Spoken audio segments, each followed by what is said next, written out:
아내와 남편이라는 제목으로 말씀을 전하도록 하겠습니다. 여러분, 우리가 예수님을 믿고 하나님을 아버지라 부르면서 예수님을 삶의 주인으로 모셔서 오늘도 이 무더위 가운데 딴 데 가지 아니하고 하나님 앞에 나서 예배드리고 있잖아요. 아멘. 근데 이번에 빌리그레암 목사님 그 기념 도서관에 가서 보니까 거기 그 믿음의 여정이다라고 여러 가지 방들을 기념비적인 그 세팅을 해 두고 이제 영상 조명해서 그 빌리그레암 목사님의 발자취를 볼 수 있도록 했는데, 거기 와서 제 마음을 그냥 확 두드리는 문구가 아니라 목사님의 설교가 있었어요. 늘 듣는 메시지죠. 그 메시지는 뭐냐면, 여러분들 예수 믿는다는 것은 다른 것이 아니라 여러분들의 삶을 예수님께 항복하는 것입니다. 그 영어로 더 와닿았어요. Believing in Jesus is surrendering your life for Jesus. 다 알아들으셨죠? 내가 예수 믿습니다 하는 것은 입으로 믿습니다 하는 것이 아니라 내 삶을 주님께 항복하는 것입니다. 다 내어드리는 것입니다. 이쪽에서 아멘 몇 분 하시는데 그게 안 되는 게 오늘날 기독교의 문제입니다. 미국뿐만 아니라 유럽, 대한민국, 입으로만 믿습니다. 삶이 안 따르는 거예요. 그래서 사도 바울이 지난주에 그렇게 해서 사회활동하는 거 얼마나 어렵냐. 2000년 전 그 당시 예수 믿는 성도들은 예수 믿습니다 하고 끝나는 것이 아니라 삶을 하나님께 항복한 자들이거든. 현실은 어때요? 예수 믿고 죄사함 받고 하나님 자녀가 됐대, 영원한 하늘나라 우리가 다 사모하고 있는데, 여기 와서 믿음, 소망, 사랑, 그 중에 제일은 사랑이라 할렐루야, 좋다. 근데 집에 가서 딱 맞닥뜨리는 현실은 뭐예요? 노예. 그러니까 현실과 우리가 가서 살게 된 그 영원한 삶 가운데 간극이 있다. 거기다가 핍박이 있는 거예요. 고난이 있어요. 이거를 잘 이겨내야 승리가 있는 것입니다. 아멘. 근데 사회에서 활동만 하는 것이 아니라 우리가 부부로 가정을 이루고 사는데, 부부도 여러분 간극이 있어요. 예수 믿고 바로 천국으로 우리를 데려가시는 것이 아니라 이 땅에 살면서 부부로 가정을 이루도록. 그래서 사회생활하면서 맞닥뜨리는 어떤 고난, 고통을 우리는 두려워하지 않는 이유는 그것이 우리 믿음의 훈련으로 알기 때문이다. 이게 지난주 말씀입니다. 오늘은 부부 사이 하나님이 가정을 디자인하셨거든요. 오늘 말씀 준비하면서 이거 하나님의 아이디어다. 교회도 마찬가지고. 한번 생각해 보시죠. 하나님의 아이디어인 거예요. 예수님이 우리 대신 십자가에서 어린 양이 돼서 우리의 죄를 대신해서 하나님이신데 사람 되어서 몸짓고 피 흘려 주심으로 누구든지 그 예수를 믿어 죄 사함 받고 하나님 자녀가 되는 것도 하나님의 아이디어인 거예요. 그러니까 이거는 일반 사람들이 생각해내는 그런 아이디어하고는 비교가 안 되는데, 가정이 그렇단 말입니다. 가정. 목사님, 저는 아직 가정을 이루지 않았습니다. 참고로 아셔야 되는 거죠. 그리고 좀 이따도 말씀드리겠지만 이미 내 남편, 내 아내는 하나님 부르심 받았습니다. 그래도 주시는 메시지가 있는 거예요. 가정이 천국같이 되려면, 행복한 가정이 되려면 하나님께서 디자인해 내신 그 하나님의 방법을 따를 때 부부 관계가, 가정이 복된 가정이 될 수 있는 것 아니겠습니까? 2000년 전 그 당시는 여자의 지위가 말이 아니에요. 사람 취급을 못 받아요. 거기다 예수 믿는 것 때문에 핍박이 있는 거예요. 간극이 커요. 사회생활 할 때도 노예, 가정에 들어와서도 무시당하고 사람 취급 못 받고, 그 고난이라고 하지 않습니까? 오늘을 사는 우리에게도 가정을 이루면서 사는데 그 모양은 좀 다를 수 있지만 겪는 그 간격, 그 어려움, 고난이라고 할 수 있지 않겠습니까? 그래서 저는 오늘 말씀을 통하여서 우리 모두에게 주시는 이 말씀을 통하여서 아내, 남편 어떻게 이 그 먼 간격, 매일의 삶 가운데 부부간에 행복한 가정 이루기 위해서 당면하는 어떤 고난이나 갈등의 문제를 우리가 잘 이겨나가고 승리의 삶을 살다가 하나님이 오라 하시는 날 천국 갈 수 있을까 하는 것을 생각해 보기를 원하는데, 사도 베드로가 펜을 들어서 교회 편지를 하는데 오늘 베드로전서 3장 1절부터 7절까지입니다. 별로 길지 않아요. 근데 1절부터 6절까지가 아내들에게 주시는 말씀이에요. 아내들이 문제가 많나? 그렇지 않습니다. 지금도 그렇지만 그 당시도 예수 믿는 성도들이 남자보다 여자들이 많았어요. 그래서 베드로 사도가 아내들에게 먼저 1절부터 6절까지 말씀을 주고 그 다음에 7절 한 절 남편들에게 메시지를 주는데, 짧은 내용이지만 결코 간단한 내용은 아닙니다. 아주 중요한 내용이에요. 먼저 아내들에게 주시는 말씀인데 우리 1절을 한번 읽어보시겠습니다. 베드로전서 3장 1절 말씀 같이 한번 읽어보겠습니다. 아내들아 이와 같이 자기 남편에게 순종하라. 이는 혹 말씀을 순종하지 않는 자라도 말로 말미암지 않고 그 아내 행실로 말미암아 구원을 받게 하려 함이니. 여기 1절 앞부분에 보니까 아내들아 이와 같이 자기 남편에게 순종하라 그랬습니다. 그러니까 하나님께서 그 한 몸을 이루고 가정을 이루는 부부에게 먼저 주시는 메시지는 아내들로 하여금 남편에게 순종하라.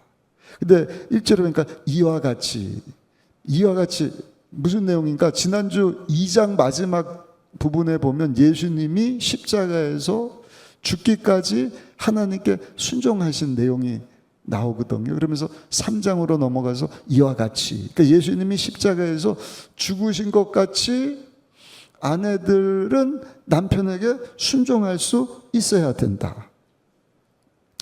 아멘을 한 번도 안 하시는데 기분이 나쁘실 수 있지만 여러분, 그게 하나님의 아이디어예요. 하나님이 생각해내신 방법입니다. 하나님이 만드신 여자, 남자, 그 심리, 그 상태, 그 정서, 그 육체적인 것 하나님이 다 고려해서 가장 복되고 가장 멋진 부부 가정을 이루려면 예수님이 하나님께 복종하듯이 아내는 남편에게 순종할 수 있어야 된다.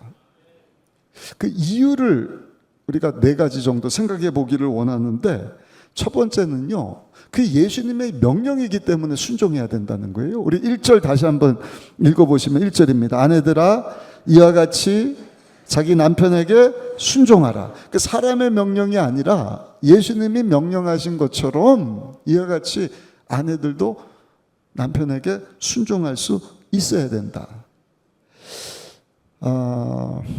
열등해서 그 굴종하는 게 아니라 하나님은 질서를 중요시 여기거든요.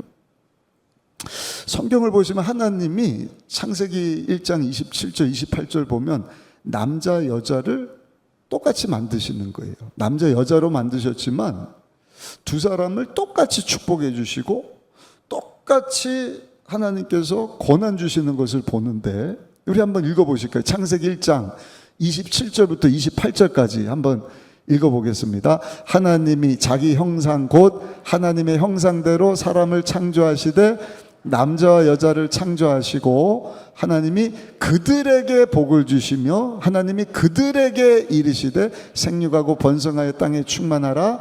땅을 정복하라. 바다의 물고기와 하늘의 새와 땅에 움직이는 모든 생물을 다스리라 하시니라. 아멘. 아멘. 생육하라. 충만하라. 번성하라. 다스리라. 남자들이여 남편들이여 그러지 않았잖아요. 하나님이 그들에게. 하나님은 공평하신 하나님, 생육하고 번성하고 충만하고 다스리는 이 권한을 남자 여자에게 똑같이 주셨지. 남자가 여자보다 월등하고 여자가 남자보다 열등하게 만들지 않으셨다는 것입니다. 근데 성경은 질서를 중요하게 여기시는 거예요. 남편으로 하여금 가정의 머리 되게 하셨다. 질서를 위해서.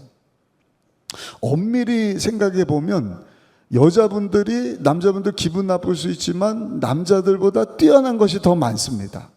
왜냐하면 최신 버전이거든요. 하와를 만드셨는데 하와가 부족한 게 많은 거예요. 그래서 하나님은 아담이 잠자는 중에 갈비뼈를 하나 선택해서 최신 버전으로 만든 것이 여자다. 그래서 여자분들을 보면 남성들이 갖지 못한 사랑, 감수성, 인내심 이런 것들이 남자들보다 더 우수하고 뛰어난 것을 보는 것입니다. 근데 한 가지 아쉽고 부족한 것이 뭔가 여자분들은 다른 사람 말에 쉽게 귀를 기울이고 쉽게 넘어가요. 그래서 그 사탄이 와서 하와를 유혹한 것이 아니라 아담을 유혹한 것이 아니라 하와를 유혹하지 않습니까? 그래서 하나님께서는 그 질서 따라서 가정의 질서를 세우기 위해서 여자가 아닌 남자로 머리가 되게 하시고 그 질서를 위해서 아내들로 하여금 예수님이 하나님께 순종하듯이 순종하는 것이 마땅하다. 그게 성부, 성자, 성령 하나님이시거든요. 삼위일체. 어떤 하나님보다 예수님이 좀 못하고 예수님보다 성령님은 조금 덜 떨어지시고 그렇지 않아요. 성부, 성자, 성령 하나님은 완전하신 하나님이십니다. 똑같으신 하나님이시. 근데 하나님에게서 예수님이 나오셨거든요. 하나님이 예수님을 보내주셨거든요. 근데 예수님은 전적으로 하나님의 뜻을 따라서 사셔요. 그리고 모든 영광도 하나님께 올려드립니다. 근데 성부, 성자, 성령 하나님께서 그 하나님의 경륜을 함께 이루어 가시는 거예요. 그러니까 뗄래야 뗄 수 없는 관계일 뿐만 아니라 동등하면서 질서 따라서 하나이신 하나님인 것처럼 아내들도 남편보다 열등해서가 아니라 가정의 질서를 위해서 하나님이 고안해내신 이 가정의 행복을 위하여서 아내들로 하여금 남편들에게 순종하라. 좀 이따 살펴보겠지만 그 남편도요, 함께 예수 잘 믿는 자들이 아니라 말씀에 순종하지 않는 불신자들인 남편에 대해서도 하나님은 순종하라. 두 번째입니다. 왜 아내가 남편에게 순종해야 되느냐? 그것이 복음을 전할 수 있는 지혜이기 때문이다. 우리 1절 다시 한번 읽어보겠습니다. 1절입니다. 아내들아 이와 같이 자기 남편에게 순종하라. 이는 혹 말씀을 순종하지 않는 자는 예수를 믿지 않는 자들이거든요. 그런 자라 할지라도 말로 말미암지 않고, 말은 수다예요. 말을 많이 하는 수다를 통하여서 그 남편이 구원받는 것이 아니라 그 아내의 행실로 말미암아 구원을 받게 하려 함이니. 그러니까 내가 예수 믿겠습니다. 내 삶을 하나님께 다 전적으로 항복해서 드립니다 하는 아내라고 한다면 가정의 질서를 위해서 남편에게 순종을 하되 그 남편을 구원시키기 위해서 이게 말을 많이 그냥 막 수다 떨고 막 잔소리해서 그 남편이 변화되는 것이 아니라 여기 1절에 보니까 아내의 행실로 말미암아 행실을 보고 남편이 감동을 받고 변화돼서 예수님을 영접하는 거예요. 우리 잘 아는 성자로 알려진 어거스틴의 어머니 모니카가 나중에는 성자가 됐지만 젊어서는 어거스틴이 방황을 많이 했거든요. 그러니까 새벽에도 기도하고 낮에도 기도하고 저녁에도 기도하고 계속 기도한 거예요. 여러분들 엎드려 기도하면 하나님 여러분들 기도 반드시 들어주십니다. 그 자녀를 변화시켜 주십니다. 그래서 그 아들이 방황을 멈추고 성자가 됐어요. 근데 아들만을 위해서 기도한 것이 아니라 남편도 불신자라. 근데 어머니 모니카가 아버지 남편을 위해서도 기도하고 그 결과 그 남편이 하나님께로 돌아온 거예요. 근데 어거스틴의 참회록이라고 하는 책을 보니까 어머니가 기도만 한 것이 아니라 그 남편에게 순종을 한 거예요. 착한 행실을 보여준 거예요. 감동을 준 것입니다. 그래서 그것을 보고 어거스틴이 뭐라고 기록을 했느냐? 우리 어머니는 아버지를 마치 주님을 모시듯이 하였습니다. 주인처럼. 못마땅할 수 있죠. 하나님 말씀에 순종하지도 않고 예수를 믿지도 않고 모르긴 몰라도 뭐 아내를 힘들게 하고 그러지 않았겠습니까? 그럼에도 불구하고 주인처럼 남편에게 순종했다. 그러니까 남편이 감동을 받아서 기도하면서 말이 아닌 그 감동적인 삶을 통하여서 우리 아버지가 예수를 믿고 구원받게 됐습니다. 얼마나 중요한지 몰라요. 특별히 2절에 보면 그 남편에게 감동 주는 행동이 뭘까에 대한 것을 말씀을 하는데 우리 2절을 한번 읽어보시면 2절입니다. 너희의 두려워하며 정결한 행실을 봄이라. 이 번역이 조금 어려워요. 너희의 두려워하며. 그 새 번역 성경을 보니까 너희의 경건함을 보며 하나님 앞에 하나님의 생명 가진 자로 세상과 구별된 예수님을 믿어 죄사함 받고 하나님 자녀가 되었다. 입으로만 믿습니다가 아니라 내 삶을 주님께 항복했습니다. 하나님 편에 서기를 원합니다. 하나님을 경외하는 그 경건한 모습, 그리고 도덕적으로 순결한 행실, 그런 행동이 남편들의 마음을 움직인다는 것이죠. 감동을 준다는 것이죠. 또 한 가지, 왜 아내가 남편에게 여러분 순종을 해야 되느냐? 우리 4절을 한번 보시면 4절에 이렇게 말씀을 합니다. 오직 마음에 숨은 사람을 온유하고 안정한 심령에 썩지 아니할 것으로 하라 있는 하나님 앞에 값진 것이니라. 하나님 앞에 값진 것. 한번 그 9절을 다시 비춰주실까요? 4절 말씀. 오직 마음에 숨은 사람, 이것도 번역이 어려워요. 마음에 숨은 사람이 뭐야? 제가 계속 말씀드린 속사람을 얘기를 하는 것입니다. 안 보이지만 우리 영혼이 온유하고 안정한 심령, 안정한 심령도 정숙한 마음으로 번역을 하면 이해하기가 쉽죠. 우리의 속사람을 온유하다는 것은 아주 펄펄 뛰는 그 야생마를요 잘 길들여서 자기를 그 조절을 통제할 수 있는, 그러니까 속사람이 하나님이 값지게 보는 것은요 우리의 속사람이 잘 통제되는 온유한 모습, 그렇게 단장을 하는 그것을 하나님이 값지게 보신다. 제가 계속 저는 우리 교회 성도님들이 다 예수님처럼 됐으면 좋겠다. 온유하고 겸손한 것이 예수님의 모습이지 않습니까? 마태복음 11장 29절입니다. 나는 마음이 온유하고 겸손한 나의 멍에를 메고 내게 배우라. 그리하면 너희 마음이 쉼을 얻으리니. 할렐루야. 그리고 안정된 심령은 정숙한 마음이에요. 예수 믿는다 그러고 뭐 말만 많고 뭐가 막 떠벌리고, 근데 전혀 그 속사람은 예수님 닮지 않은 그런 모습이 아니라 막 도가 지나치지 않고 그냥 예수님의 향기, 예수님의 온유함과 그 정숙함이 그 입술이나 그 마음 가운데서, 삶 가운데서 보여지는 사람. 3절을 한번 보시면 3절에 이렇게 말씀을 합니다. 너의 단장은 머리를 꾸미고 금을 차고 아름다운 옷을 입는 외모로 하지 말고. 그러니까 그 당시에도 외모 꾸미는 일들이 있었던 것 같아요. 사치품위로 치장하고 뭐 머리를 금붙이로 막 싸기도 하고. 성경이 이렇게 외모를 꾸미지 말라는 얘기가 아니라 그렇게 한들 다 썩어 없어지는 그 일을 위하여서 단장하는데 시간 낭비하지 말고 하나님이 값지게 보는 것, 아내들이요, 정말 복된 부부로 행복한 가정을 이루려면 그 속사람을 예수님 닮은 모습으로 단장하는 것, 온유함과 정숙한 모습으로 예수님 닮은 모습으로 단장하는 그것을 하나님께서는 값지게 보신다. 할렐루야. 그러니까 우리 여자 성도님들, 아내들 그 경건 생활에 힘쓰는 것 얼마나 하나님 보실 때 또 남편이 볼 때도요 참 귀한 일인지 모르겠어요. 또 한 가지, 믿음의 선배들이 그렇게 남편에게 순종했기 때문에 우리 아내분들도 남편에게 순종하는 것이 마땅하다. 우리 5절 한번 읽어보시면 5절에 이렇게 말씀을 합니다.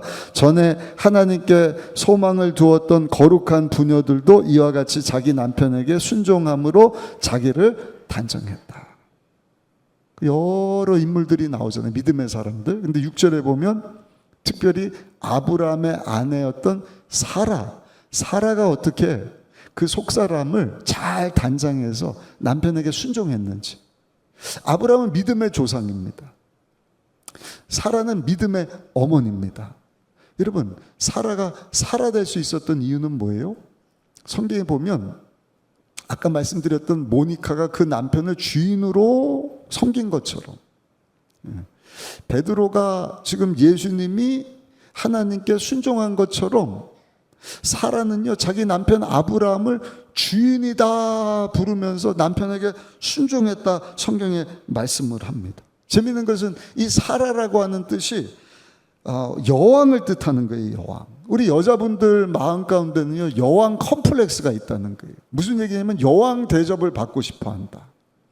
사랑하는 우리 여성 성도 여러분, 저는 여성이 아니어서 잘 모르겠지만 여러분, 남편을 왕처럼 섬겨주세요. 순종해주세요. 그러면 남편들이 우리 여성분들을 여왕처럼 대접해 줄 줄로 믿습니다. 아브라함이 갈대아 우르를 떠나는 거예요. 하나님께 음성을 들었어요. 사라를 찾아가요. 아내에게 얘기합니다. 여보, 하나님이 내게 말씀하시는데 짐 싸요. 아니 왜요? 하나님이 갈대아 우르를 떠나라 그랬어요. 지시한 땅으로 그랬어요. 거기가 어딘데? 나도 몰라요. 그때 사라는요 잔소리 안 하는 거, 이 사람이 미쳤나? 아니 지금 헛소리 들은 거 아니야? 어디 갈지도 모르고 어디라고 여기 우리 고향 떠나서 간다는 얘기입니까? 그렇게 한 것이 아니라 그냥 그 가정의 머리를 아브라함으로 세우셨으니, 아브라함에게 하나님 말씀하셨으면 내 남편에게 주신 그 말씀에 나도 순종하겠습니다. 아멘. 아멘. 그 결과 여러분, 아브라함이 믿음의 조상이 된 거예요. 사라는요 믿음의 어머니가 된 것입니다. 사랑하는 성도 여러분, 이게 믿음의 능력인 것입니다. 믿으십니까? 하나님 말씀에 순종하고 내 삶을 하나님께 드렸다. 두려울 것이 없어요. 할렐루야. 내 삶을 하나님께 내어 맡기지를 못하고 항복하지 않으니까 계속 사람 보는 거예요. 사람 눈치 보고, 이 사람은 어떻고 저 사람은 어떻고, 환경 보고. 이번에 그 시골 빌리그레암 라이브러리를 갔는데 탐 필립스라고 하는 그 우리 세미나 인도해 주신 분이 미국에서 알아주는 그 교육가입니다. 그래서 전 세계적으로 빌리그레암 전도 집회가 54년부터 시작이 됐는데 여기서 총괄하고 책을 쓰고, 그러니까 전국에 이분과 연결되지 않은 그 단체가 없어요. 그래서 한국에서 한 30명 장로님 목사님들이 오니까 그 단체장들한테 얘기를 해갖고 함께 공부하고 그 은혜 받을 수 있는 젊은 사람들을 보내라 그랬는데, 한 분은 그 찰스톤이라고 하는 3시간 거리에서 오고 20대인데, 한 분은 그 버지니아라고 한 5시간 거리에서 오고, 또 필립이라고 하는 사람은 우리 변영렬 목사님을 알더라고요. 칼거리에서 비행기 타고 왔어요.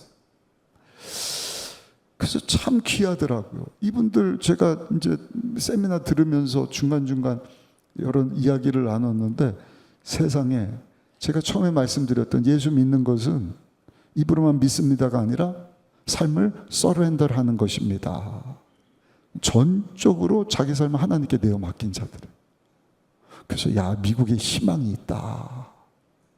이런 사람들이 드러나지 않아서 그렇지 여전히, 아니 그 시골에도 세상에 여러분 미 합중국 연방에서 마약 동성애 이것을 합법화 시키니까요, 그 시골인데도 약국처럼 마리아나를 합법적으로 파는 데가 있어서 깜짝 놀란 거예요. 아니 어떻게 이런 일이 있을 수 있냐 그랬더니 자기네들도 모르겠대요. 몇 년 안에 이런 일이 다 일어나고. 중요한 것은 여러분 그렇게 자기 삶을 하나님 앞에 내어드리는 그러한 사람을 하나님께서 책임져 주시고 함께해 주시고 역사하시고 하나님 살아계심을 보여주실 줄로 믿습니다.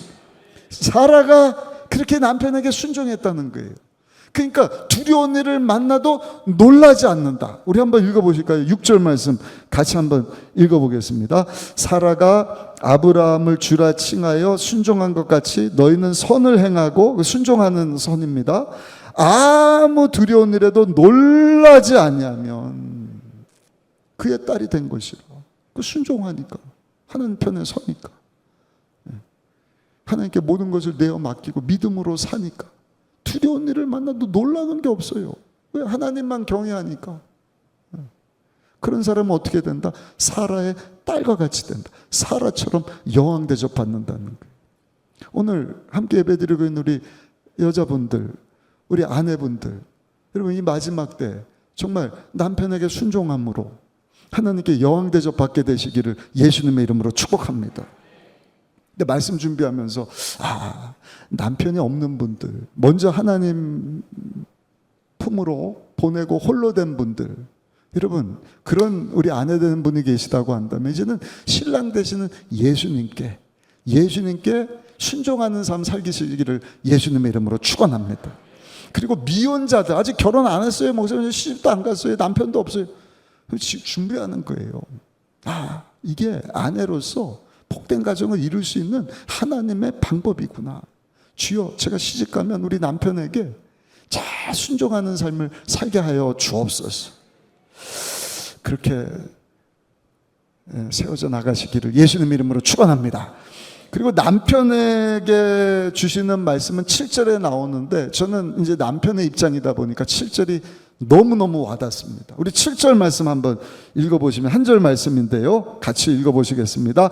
남편들아, 이와 같이 지식을 따라 너희 아내와 동거하고 그를 더 연약한 그릇이요 또 생명의 은혜를 함께 이어받을 자로 알아 귀히 여기라. 이는 너희 기도가 막히지 아니하게 하려 함이라. 아멘.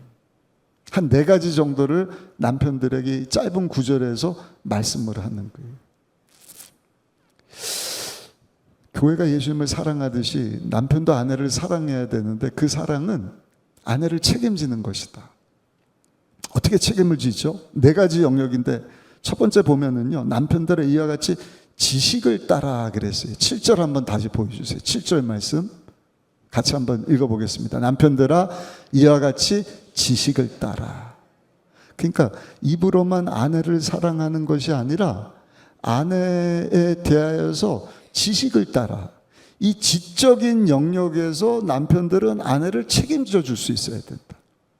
우리 남편분들 잘 들으셔요.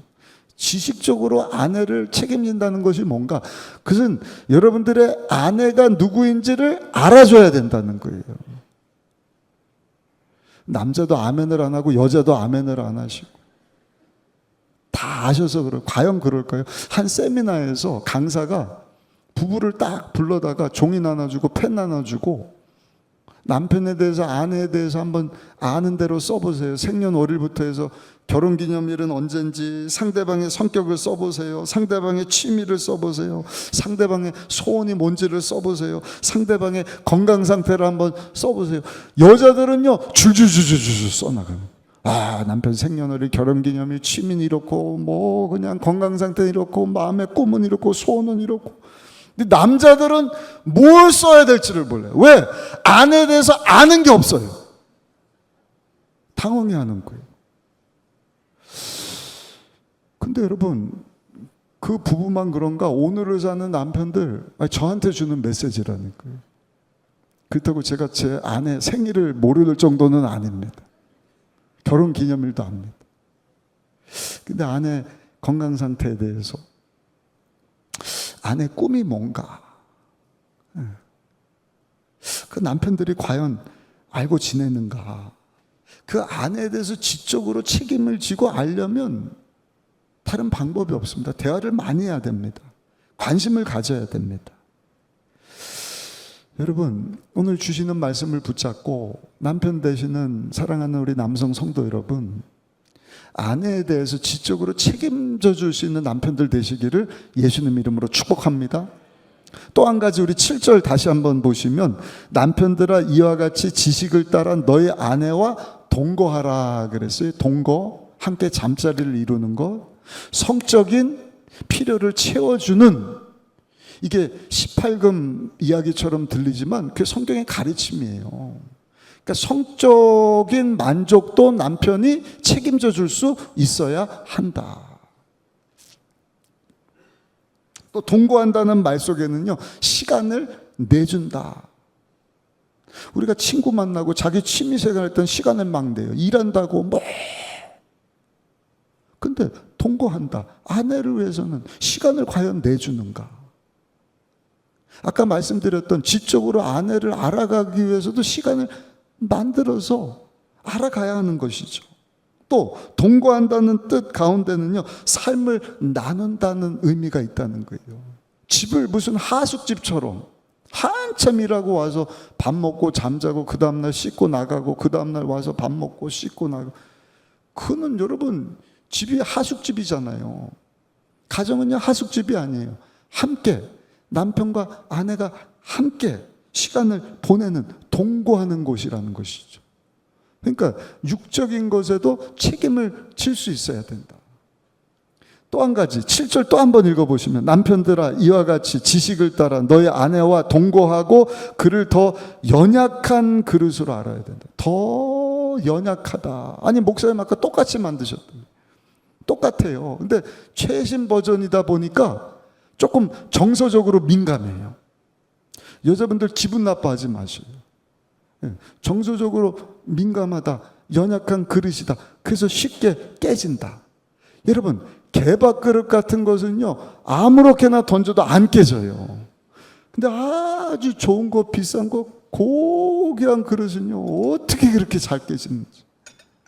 사랑하는 남편 여러분, 아내를 깨지기 쉬운, 남자보다 정서적으로 더 연약한 그릇으로 알아줘야 된다. 이것도 아멘을 한 번도 안 하시네. 왜냐면 그게 한번 깨지면은요 붙이는 것이 얼마나 어려운지 몰라요. 그리고 여러분, 그릇 깨지는 소리 한번 들어보셨습니까? 이거 뭐 깨트릴 수도 없고 와장창 와장창창창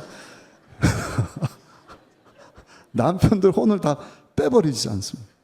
그러니까 깨지지 않도록 조심조심 정서적으로 민감하게, 정서적인 연약한 그릇으로 알고 책임져 줘야지. 세상에 아내가 신경 써서 뭐 그냥 빨래도 해놓고 소파도 치우고 액자도 좀 바꾸고 미장한 것을 예쁘게 보이려고 파마도 좀 하고 왔는데 전혀 관심도 없고, 여보 배고파 밥 줘, 배불르다 불 꺼, 자자, 이러면 여러분 아내가 어떻게 살 수가 있겠어요?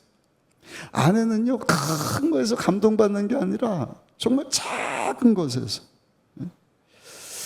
연약한 그릇으로 귀히 여겨주는 남편들 되시기를 예수님의 이름으로 축원합니다. 또 한 가지 영적인 부분에서도 책임을 질 수 있어야 된다. 저희 한 구절 말씀 준비하면서 큰 도전을 받았어요. 우리 7절 다시 한번 읽어보겠습니다. 남편들아 이와 같이 지식을 따라 너희 아내와 동거하고 그를 더 연약한 그릇이요 또 생명의 은혜를 함께 이어받을 자. 생명의 은혜는 함께 구원받을 자라는 거예요. 그리고 생명의 은혜를 함께 이어받는 자라는 것은요, 구원받은 자들, 하나님 자녀된 자들을 위해서 자녀에게 상속을 예비하신 것을 함께 하늘나라까지 가서 받을 자다. 이해가 되십니까? 그러니까 아내 따로 남편 따로가 아니라 부부는 한 몸이다. 결혼할 때 그러지 않습니까?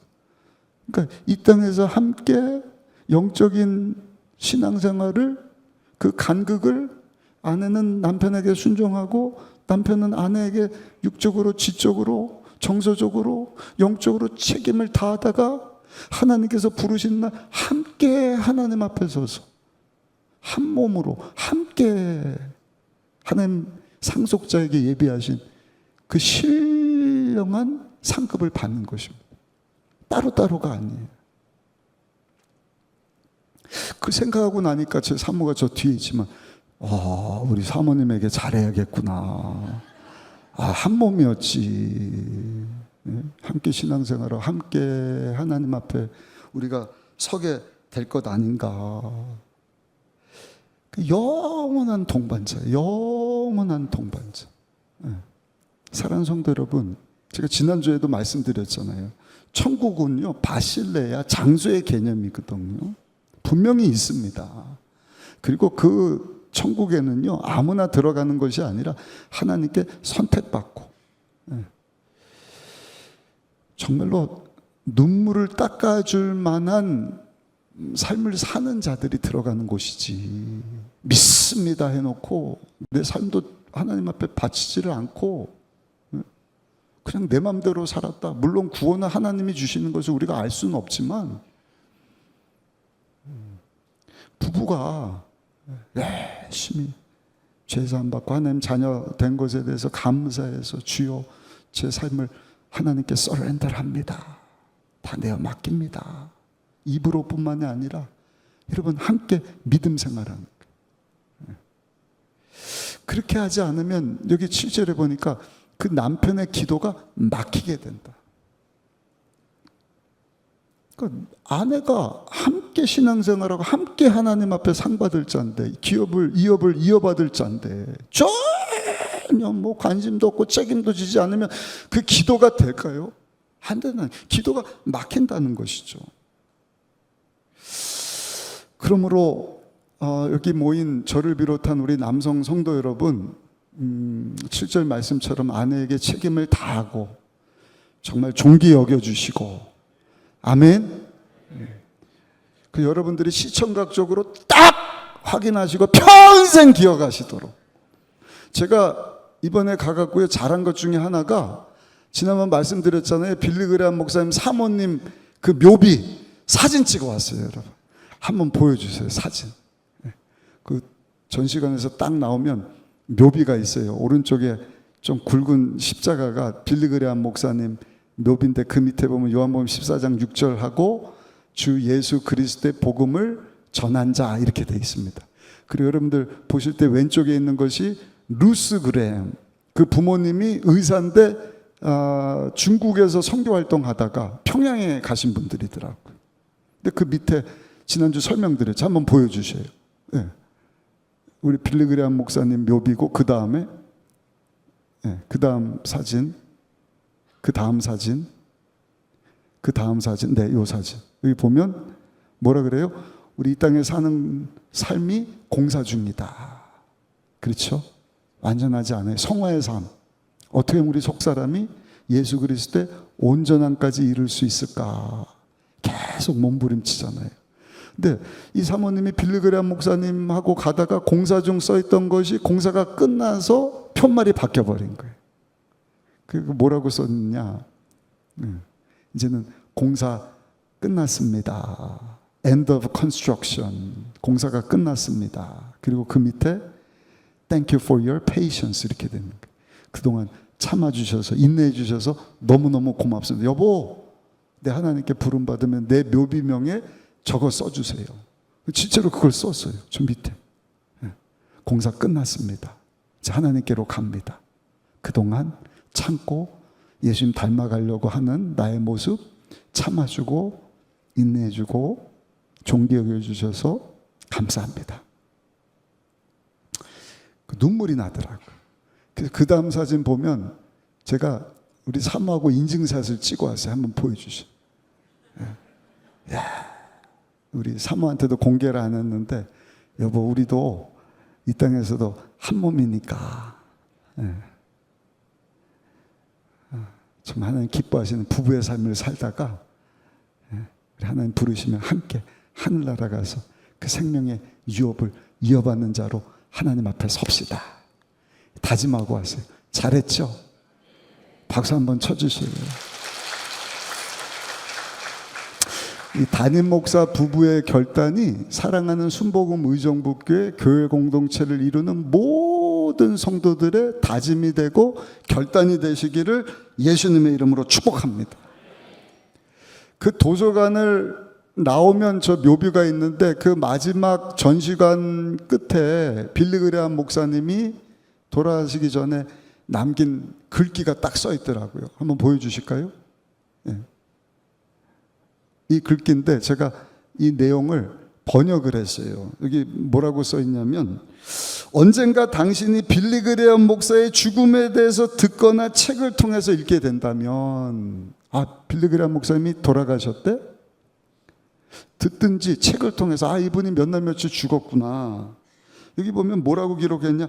한마디도 믿지 마십시오. 죽었다고 하는 소식을 듣든지 읽으면 한마디도 믿지 마십시오. 왜냐?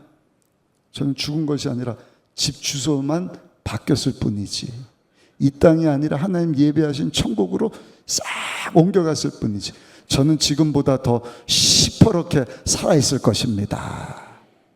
그리고 저는 하나님 아버지의 임재 앞에 가 있을 것입니다. 혼자가 아니라 루스 사모님하고 같이 가 있겠죠. 결론입니다. 오늘 본문 보시면 사도 베드로가 부부가 이 땅에서 고난을 어떻게 이겨나갈 것인가 우리에게 말씀해 주시는 거예요. 아내는 남편에게 순종하라. 남편은 아내에게 책임을 다할 수 있어야 된다.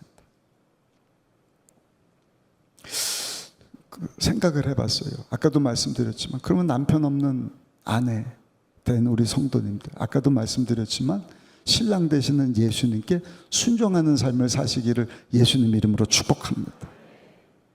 먼저 아내를 하나님 품으로 보내신 남편 되시는 분들, 우리는요 다 신랑 되시는 예수님의 신부예요. 이제는 신랑 맞이할 준비하셔야 돼요.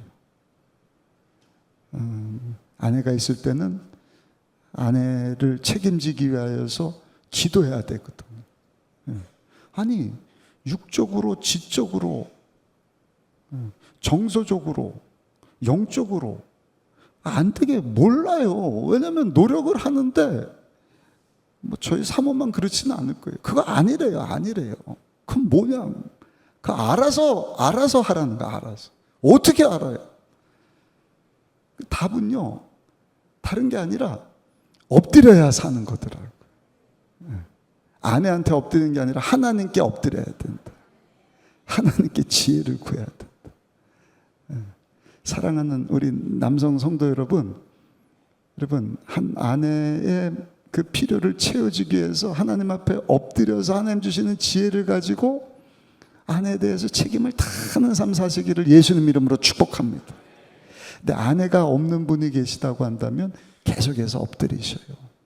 그리고 어떻게 하면 내가 예수님의 신부로 신랑 되시는 예수님 맞이할 수 있을까?